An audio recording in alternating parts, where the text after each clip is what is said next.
بسم اللہ الرحمن الرحیم۔ رمضان المبارک کا مہینہ شروع ہو چکا ہے۔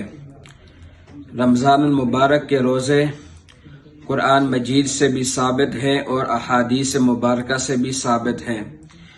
قرآن مجید کے اندر اللہ تبارک و تعالی فرماتے ہیں، یا ایھا الذین آمنوا کتب علیکم الصیام، اے ایمان والو تمہارے اوپر روزے فرض کر دیے گئے، کما کتب علی الذین من قبلکم لعلکم تتقون، جیسے تم سے پہلے لوگوں پر روزے فرض تھے تاکہ تم پرہیزگار بن جاؤ۔ دوسری جگہ اللہ ارشاد فرماتے ہیں، فمن شہد منکم الشہر فلیصم، تم میں سے کوئی رمضان المبارک کا مہینہ پائے تو اس کو چاہیے کہ وہ روزے رکھے۔ احادیث مبارکہ میں رمضان المبارک کے روزے کا ثبوت ملتا ہے۔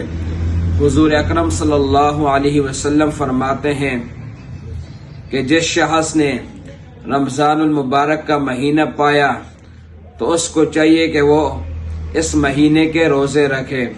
اور حضرت ابو ہریرہ رضی اللہ تعالی عنہ کی روایت ہے، فرماتے ہیں کہ نبی کریم صلی اللہ علیہ وسلم نے ارشاد فرمایا، جس شخص نے رمضان المبارک کا ایک روزہ چھوڑ دیا بغیر کسی عذر کے، وہ اگر رمضان المبارک کے علاوہ پوری زندگی بھی روزہ رکھتا رہے تو وہ اس ایک روزے کی تلافی نہیں ہو سکتی۔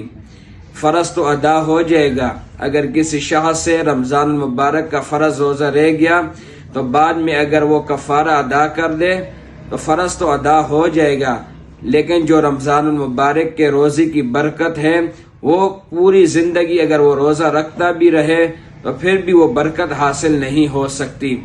رمضان المبارک کے روزے ہر بالغ، عاقل اور مسلمان پر فرض ہیں، چاہے وہ مرد ہو چاہے وہ عورت ہو۔ اگر کسی مرد کے اندر یہ تین شرطیں پائی جائیں، بالغ ہونا، عاقل ہونا اور مسلمان ہونا، تو اس کے اوپر روزے فرض ہو جاتے ہیں۔